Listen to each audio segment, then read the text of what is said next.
All right, next we have item 5, discussion and updates. A regional connections presentation, Bel Air. Ted, welcome. Thank you. I think probably next one. Yeah.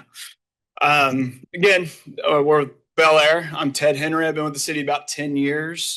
Took over the city manager about 2 years ago.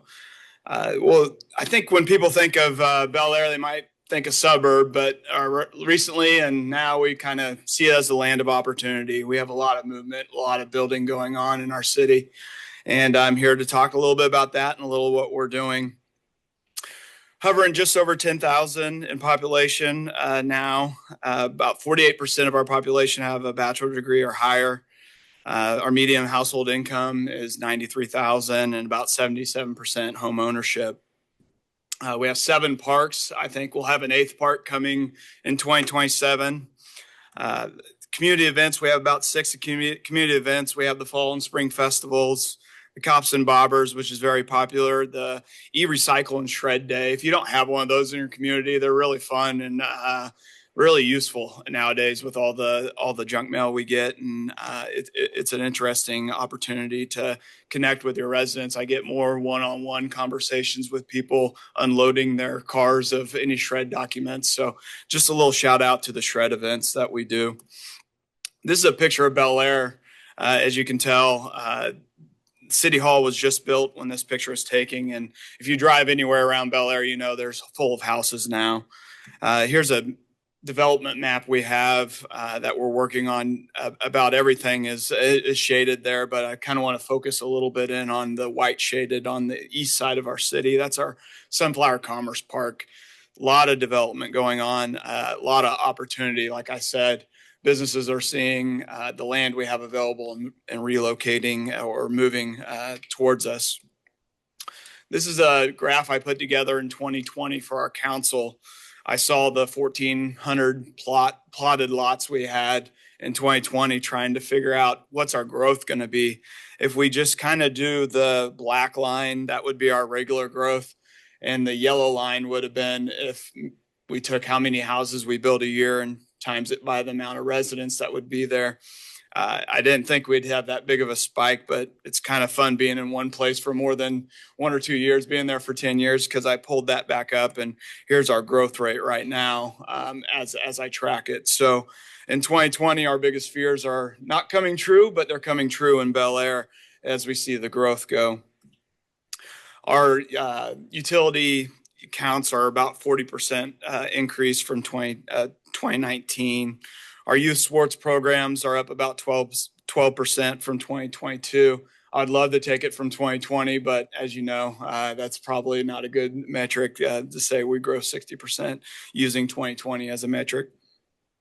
I always include this staff slideshow. I give a lot of these presentations to our commerce and whatnot. I think sometimes the federal government gives us a little bit of disservice when we talk about, why don't you have staff look at this? Why don't you have staff do this? And I know a lot of people in this room are council members or have staff of their own. And I like to try to remind people when you say have staff look at this, I'll say, you mean Daryl? Do you mean Deb?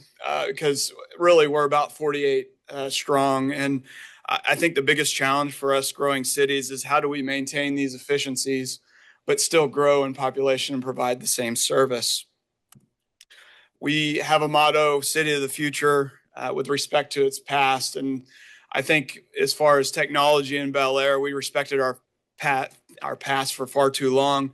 One of my favorite slides to show individuals is I mapped the technology stack we had in Bel Air for many, many, many years. And I think a lot of your committee or your cities did this. We started 20, 25 years ago, and there was a lot of mom and pop shops, kind of like this AI thing we have going on. There's a lot of AI out there. We don't know who to trust, who's going to grow the fastest in the next 30 years, that what provider we're going to give. Well, Bel Air quite didn't have the best provider. So what happens is, as years go by, your citizens expect to pay bills online, which was happened. So what's represented there in the red boxes are either a system we had or a manual entry we had to do to meet the service needs of our residents with the old system we had in place.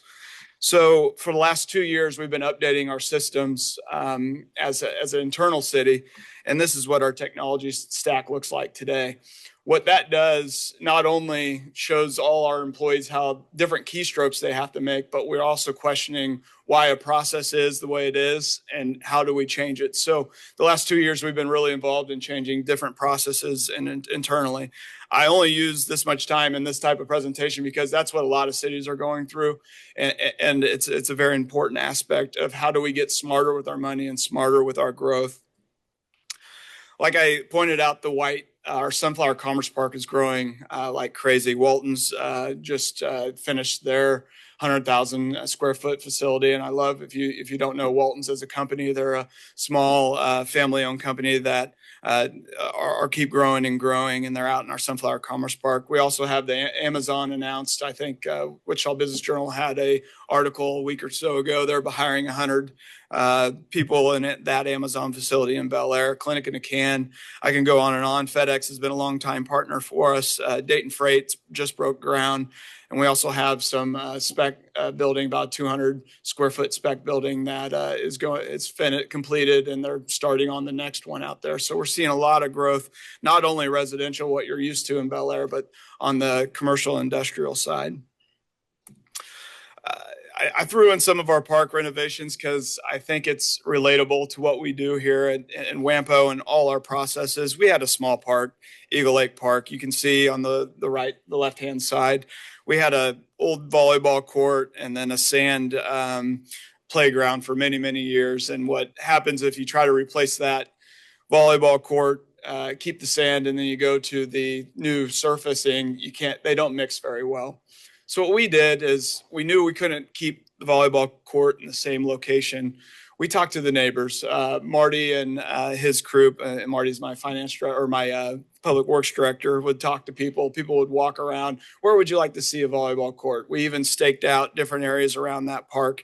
And then we really got some feedback from the neighbors when we start staking out different areas. We posted on social media, where would you like to see the new park? I got some real sand volleyball enthusiasts in our citizens coming at me, and we toured several different parks. What I say this is this is what the new park looks like, and then we're able to relocate a brand new sand volleyball court in our recreation center, and it's just a win-win-win. And what it takes is that effort, and I appreciate all the effort you guys do and all your endeavors here at WAMPO or back home where you're at, because I think if you do put in that effort, you get that win-win-win, and I always like displaying that. We're going through the same thing with another park. A lot of our parks are, like you see here, is those old sand parks, and we're reinvesting in our community. Another huge project that will be completed at the end of this year is our public works facility. We've been working out of one that's suitable for a 3,000 population city, and this one will bring us into the future as well. Here's the inside. We'll have 6 bays and a wash bay. Exciting project to be completed. Here's our WAMPO projects. The next up is the 45th Street project. We're real excited to get started on that. And then the blue line in the middle would be our multi-path sidewalk from the complete west side of our city to the east side. Rock would be our next big project with WAMPO, and then of course 45th Street. The future of Bel Aire, oh my gosh, K254 improvements first and foremost for safety. I start most of these presentations with a picture of my family, like most people do, and I didn't do it today because it's not quite appropriate there. But everyone you talk to, it could be about something they're very passionate about, or just offhand comment. Always goes back to your kids or grandkids. And I think the K254, KDOT stepped up and put it in the pipeline to be designed, or conceptual design. They're looking at that right now. Probably one of the biggest things that's going to happen to Bel Aire in the next 5 years is the improvements they make. And hopefully we're looking at overpass or an interchange to improve the safety. But what that brings is also more development and more growth. So we're really working hard to be ready for our future the best we can in Bel Aire, and see these improvements go forward and how it affects us. With that, I think you got a general understanding of what Bel Aire is going through, but happy to answer any questions if you have any. Are there any questions for Ted? Just a quick comment. The picture he showed earlier in the slide, it's about 20 years ago, so it's not current. I was just wondering if those two squiggly red lines are part of your brand on the lower left-hand corner. Yeah, I don't know where those came from. Every slide. I think so. They actually drew on the screen at the beginning. Oh, okay. Here I can. Okay. Oh, that was a nice presentation, and congratulations on what's been going on at Bel Aire recently. Yeah. All right. Yeah, thank you, Ted. Appreciate it.